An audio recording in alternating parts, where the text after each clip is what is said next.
சுரா guide TNPSC போட்டித் தேர்வுக்கான புதிய பதிப்பு. Latest new question paper pattern அடிப்படையில் உருவாக்கப்பட்ட ஒரே கைடு. Sura's TNPSC guide. எளிய முறையில் டிஎன்பிஎஸ்சி தேர்வில் வெற்றி பெற சுராஸ் கைடு தான் ஒன்லி சாய்ஸ். தற்போது அனைத்து புத்தக கடை மற்றும் புத்தக கண்காட்சிகளிலும் கிடைக்கும். Wow, onion dosa.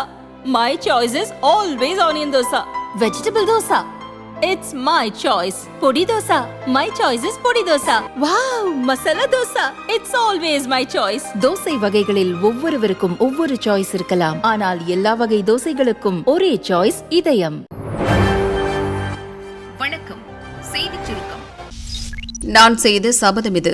ரஷ்யாவில் மோடி சூளுரை. இந்தியா ரஷ்யா நாடுகளுக்கு இடையிலான 22வது வருடாந்திர உச்சி மாநாடு இன்று ரஷ்யா தலைநகர் மாஸ்கோவில் நடக்கிறது. இதில் பங்கேற்ற பிரதமர் மோடி நேற்று ரஷ்யா சென்றார். அங்கு அவருக்கு உற்சாக வரவேற்பு அளிக்கப்பட்டது. தொடர்ந்து ரஷ்ய படையினரின் சிறப்பு அணிவகுப்பை பிரதமர் மோடி ஏற்றுக்கொண்டார். பிரதமர் மோடியை வரவேற்ற ரஷ்ய அதிபர் விளாடிமிர் புட்டின் நேற்று இரவு விருந்தளித்தார். இன்று ரஷ்யாவில் உள்ள இந்தியர்கள் முன்பு பிரதமர் மோடி உரையாற்றினார். அதில் பிரதமர் மோடி கூறியதாவது: 3வது முறையாக ஆட்சி அமைத்த பிறகு புலம்பெயர்ந்த இந்தியர்களுடனான எனது முதல் உரை இது. இன்றுடன் நான் 3வது முறை பிரதமராக பொறுப்பேற்று 1 மாதம் நிறைவடைகிறது. நான் 3 மடங்கு வலிமையுடன் 3 மடங்கு அதிக வேகத்தில் வேலை செய்வேன் என்று சபதம் எடுத்தேன். 3வது முறையாக ஆட்சி அமைத்திருக்கும் இம்முறை இந்தியாவை உலகின் 3வது பெரிய பொருளாதார நாடாக மாற்றுவது என உறுதி செய்துள்ளேன். மேலும் ஏழைகளுக்கு 3 கோடி வீடுகள் கட்டித்தருவதும் 3 கோடி ஏழை பெண்களை லட்சாதிபதிகளாக உருவாக்குவதும் தான் எங்கள் இலக்கு. அந்த 3 கோடி ஏழை பெண்களின் ஆண்டு வருமானம் 1 லட்சத்திற்கு மேல் இருக்க வேண்டும். கடந்த 10 ஆண்டுகளில் இந்தியா அடைந்துள்ள வளர்ச்சியின் வேகத்தை பார்த்து உலகமே வியப்படைகிறது. இந்தியா தனது விமான நிலையங்களை 10 ஆண்டுகளில் இரட்டிப்பாக்கும் போதும் 10 ஆண்டுகளில் 40,000 கிலோமீட்டருக்கும் அதிகமான ரயில் பாதைகளை இந்தியா மின்மயமாக்கும் போதும் உலகமே இந்தியாவின் சக்தியை உணர்ந்து இந்தியா மாறி வருவதாக சொல்கிறது என பிரதமர் மோடி கூறினார். பிரதமர் மோடி பேசும்போது அரங்கத்தில் கூடியிருந்த மக்கள் மோடி மோடி என மகிழ்ச்சியுடன் முழக்கமிட்டனர். சிவகாசியில் பட்டாசு விபத்து, 2 தொழிலாளர்கள் கருகினர். விருதுநகர் மாவட்டம் சிவகாசி அருகே காளையார்குறிச்சியில் சுப்ரீம் பட்டாசு ஆலை இயங்கி வருகிறது. வழக்கம் போல் தொழிலாளர்கள் பணியில் ஈடுபட்டிருந்தனர். அப்போது திடீரென தீ விபத்து ஏற்பட்டது. தீயில் கருகி மாரியப்பன், முத்துவேல் ஆகிய 2 தொழிலாளர்கள் பரிதாபமாக இறந்தனர். 2 பேர் பலத்த காயமுற்று சிவகாசி அரசு ஹாஸ்பிட்டலில் சேர்க்கப்பட்டுள்ளனர். சம்பவ இடத்திற்கு விரைந்து வந்த தீயணைப்புத் துறையினர் தீயை அணைத்தனர். முதற்கட்ட விசாரணையில் பட்டாசு தயாரிக்கும் போது உராய்வு ஏற்பட்டு வெடிவிபத்து ஏற்பட்டது தெரியவந்துள்ளது. விபத்து குறித்து புதுப்பட்டி போலீசார் விசாரிக்கின்றனர். இனி ஸ்டாலினை நம்புறதா இல்ல, நேரா போலீஸை தான் கேட்கணும். தமிழகத்தில் சட்டம் ஒழுங்கை காப்பது இனி போலீஸ் கையில்தான் உள்ளது என எதிர்க்கட்சித் தலைவர் பழனிசாமி விமர்சித்துள்ளார். முதல்வர் ஸ்டாலின் தொகுதியிலேயே தேசிய கட்சியின் மாநில தலைவர் கொலை செய்யப்பட்டுள்ளார். தமிழகத்தில் சட்டம் ஒழுங்கு சந்தி சிரிக்கின்ற சூழ்நிலையை தான் பார்க்கிறோம். மக்களுக்கும் அரசியல் தலைவர்களுக்கும் தமிழகத்தில் பாதுகாப்பு இல்லாத சூழல் நிலவுகிறது. காவல்துறையை கண்டு யாரும் அச்சப்படுகின்ற சூழல் இல்லை. சர்வசாதாரணமாக கொலை நடக்கிறது. கசாப்பு கடையில் ஆட்டை வெட்டுவதைப் போல ரவுடிகள் வெட்டி சாய்ப்பதை நாம் பார்க்கிறோம் என பழனிசாமி கூறியிருக்கிறார். இப்போது மீண்டும் சில சம்பவங்களை சுட்டிக்காட்டி அரசுக்கு கண்டனம் தெரிவித்துள்ளார். செங்கல்பட்டில் பள்ளி மாணவர்கள் கடத்தல், புதுக்கோட்டையில் இளைஞர் கொலை, தஞ்சாவூர் மங்களபுரம் பகுதியில் 21 வயது இளைஞர் கொலை, தேனியில் குண்டர் சட்டத்தில் சிறை சென்று வந்தவரை ஆயுதங்களுடன் ஒரு கும்பல் கொல்ல முயற்சி என இதெல்லாம் கடந்த 24 மணி நேரத்திற்குள் வந்த செய்திகள். இனி முதல்வரிடம் சட்டம் ஒழுங்கை பாதுகாக்க வலியுறுத்தி எந்த பயனும் இல்லை. எனவே மக்கள் பணியில்தான் நீங்களும் உள்ளீர்கள் என்ற அர்ப்பணிப்போடு தமிழகத்தின் சட்டம் ஒழுங்கை காக்க காவல்துறை அதிகாரிகளை கேட்டுக் கொள்கிறேன். திமுக ஆட்சியில் தமிழகத்தில் யாருக்கும் பாதுகாப்பு இல்லை என்பது உறுதியாகிவிட்டது. மக்களே நமக்கு நாமே பாதுகாப்பு என பழனிசாமி கூறியுள்ளார். ஆம்ஸ்ட்ராங் குடும்பத்தினருக்கு ஸ்டாலின் நேரில் ஆறுதல். பகுஜன் சமாஜ் கட்சி மாநில தலைவர் ஆம்ஸ்ட்ராங் கடந்த 5ஆம் தேதி இரவு மர்ம நபர்களால் வெட்டி கொலை செய்யப்பட்டார். போலீசார் 10 தனிப்படை அமைத்து துப்பு துளக்கினர். முதற்கட்டமாக மறைந்த ரவுடி ஆற்காடு சுரேஷின் தம்பி பொன்னை பாலு உட்பட 11 பேரை போலீசார் கைது செய்து விசாரித்து வருகின்றனர். இந்நிலையில் சென்னை அயனாவரத்தில் உள்ள ஆம்ஸ்ட்ராங் இல்லத்திற்கு முதல்வர் ஸ்டாலின் இன்று நேரில் சென்றார். ஆம்ஸ்ட்ராங் படத்திற்கு மலர் தூவி மரியாதை செலுத்தினார். ஆம்ஸ்ட்ராங்கின் மனைவி பொற்கொடி மற்றும் உறவினர்களுக்கு ஆறுதல் தெரிவித்தார். ரூட் தள விவகாரம், மாணவர்கள் அட்டகாசம்.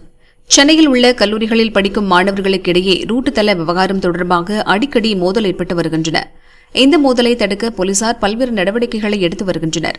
இருப்பினும் அவ்வப்போது ரூட் தள விவகாரம் விஸ்வரூபம் எடுத்து விடுகிறது. இந்நிலையில் கடந்த 5ஆம் தேதி ரூட் தள விவகாரத்தில் பச்சையப்பன் கல்லூரி மாணவர்கள் அரசு பஸ் கூரை மீது ஏறி ஆட்டம் போட்ட வீடியோ வெளியாகி பரபரப்பை ஏற்படுத்தியுள்ளது. பிராட்வே பூந்தமல்லி வழித்தடத்தில் கல்லூரி முன்பாக பட்டாசுகள் வெடித்தும் சாலை மறியல் செய்தும் மாணவர்கள் அட்டகாசத்தில் ஈடுபட்டனர். அதை வீடியோ எடுத்து சோசியல் மீடியாக்களில் பகிர்ந்தும் உள்ளனர். மாணவர்களின் அடாவடியால் அந்த பகுதியில் கடும் போக்குவரத்து நெரிசல் ஏற்பட்டது. பஸ்ஸில் இருந்த பயணிகள் மட்டுமின்றி அந்த வழியாக வந்த வாகன ஓட்டிகளும் கடும் சிரமத்திற்கு உள்ளாகினர். போலீசார் முன்னிலையிலேயே மாணவர்கள் ஆட்டம் போட்டுள்ளனர். அதனை அவர்கள் கண்டும் காணாமல் இருந்துள்ளனர். சோசியல் மீடியாக்களில் வீடியோ பரவியதால் சுதாரித்துக் கொண்ட போலீசார் அட்டகாசம் செய்த மாணவர்கள் யார் என விசாரணையை துவக்கியுள்ளனர். பட்டப்பகலில் நடந்து சென்ற பெண்ணிடம் 5 பவுன் செயின் பறிப்பு, பரபரப்பு சிசிடிவி. சென்னை தாம்பரம் அடுத்த மாடம்பாக்கம் சுதர்ஷன் நகரைச் சேர்ந்தவர் விஜயலட்சுமி, வயது 71. இவர் நேற்று மதியம் வீட்டின் அருகே உள்ள கடைக்கு சென்று திரும்பிக் கொண்டிருந்தார். அப்போது விஜயலட்சுமியை நோட்டம் போட்டு பைக்கில் பின்தொடர்ந்தார் ஒரு மர்ம நபர். சாலையில் ஆள் இல்லாத சமயம் பார்த்து விஜயலட்சுமியை நோக்கி ஓடிய அந்த ஆசாமி 5 சவரன் நகையை பறித்து பைக்கில் ஏறி பறந்தார். விஜயலட்சுமி கூச்சல் போட்டும் பலனில்லை. இந்த காட்சிகள் அனைத்தும் அங்கிருந்த சிசிடிவியில் பதிவாகின. விஜயலட்சுமி போலீசில் புகார் கொடுத்தார். சிசிடிவி காட்சிகளை கைப்பற்றி செயின் பறிப்பு ஆசாமியை சேலையூர் போலீசார் தேடி வருகின்றனர்.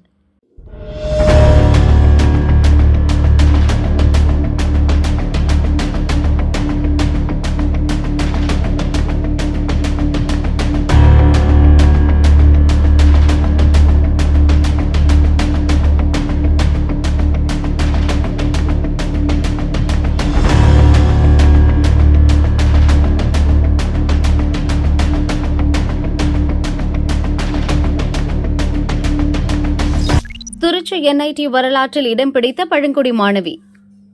திருச்சி மாவட்டம் பச்சைமலையைச் சேர்ந்தவர் ரோகிணி, வயது 18, பழங்குடி இனத்தைச் சேர்ந்தவர். ஜேஇஇ முதன்மை தேர்வில் 73.8% மதிப்பெண்கள் பெற்றார். அதனால் தேசிய முக்கியத்துவம் வாய்ந்த திருச்சி என்ஐடி கல்வி நிலையத்தில் கெமிக்கல் இன்ஜினியரிங் படிக்கும் வாய்ப்பை ரோகிணி பெற்றுள்ளார்.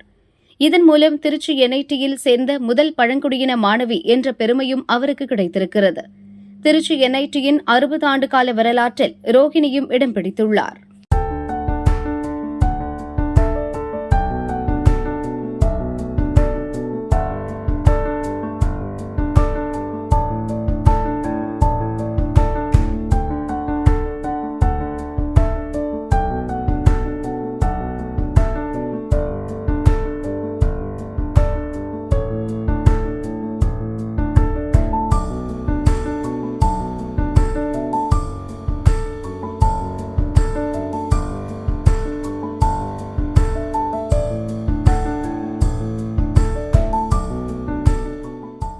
நான் திருச்சி மாவட்டம் துறையூர் வட்டம் பச்சைமலை பொண்ணு. நான் ட்ரைபல் பொண்ணு தான். ட்ரைபல் ஸ்கூலில் தான் படித்தேன். நான் கஷ்டப்பட்டு இங்கே 12வது முடித்து ஜேஇ எக்ஸாம் வச்சாங்க. அதை நான் எழுதி பாஸ் பண்ணி எனக்கு திருச்சி என்ஐடி கிடச்சிருக்கு. நான் பிஇ கெமிக்கல் இன்ஜினியரிங் எடுத்திருக்கேன். ஃபீஸ் எல்லாமே கவர்மெண்ட் தான் எல்லாமே கட்டுது. நான் இந்த பாஸ் பண்ணுறதுக்கு காரணம் தலைமை ஆசிரியர், அனைத்து ஆசிரியர் அவங்க எல்லாம் கொஞ்சம் உதவி செஞ்சாங்க. இது மாதிரி முதலமைச்சருக்கு நன்றி சொல்கிறேன். டீச்சர்ஸ் எல்லாருக்கும் நன்றி சொல்கிறேன். அப்பா அம்மாவுக்கு கொஞ்சம் அனுமதி கொடுத்தாங்க, அவங்களுக்கு கொஞ்சம் நன்றி. எங்களை என்ஐடிக்கு கூட்டிகிட்டு போனாங்க, கெமிக்கல் லேபுக்கு கூட்டிகிட்டு போனாங்க. அதனால் எனக்கு அந்த இது பிடிச்சிருந்தது. இது மாதிரி டீச்சர்கிட்ட சொன்னேன், இந்த மாதிரி நான் அந்த கோர்ஸ் எடுத்துக்கிறேன்னு சொல்லிட்டு சொன்னேன். சரி எடுத்துக்காமா அப்படின்னு சொல்லிட்டு சொன்னாங்க. திருப்பதி கோயிலில் ஆழ்வார் திருமஞ்சனம். திருப்பதி ஏழுமலையான் கோயிலில் ஆகம விதிகளின்படி ஆண்டுதோறும் 4 முறை ஆழ்வார் திருமஞ்சன நிகழ்ச்சி நடைபெறுவது வழக்கம். வைகுண்ட ஏகாதசி, ஆனிவார ஆஸ்தானம், உகாதி மற்றும் பிரம்மோற்சவ விழா ஆகிய விசேஷ தினங்களுக்கு முந்தைய செவ்வாய்க்கிழமை இந்த ஆழ்வார் திருமஞ்சன சேவை நடத்தப்படும்.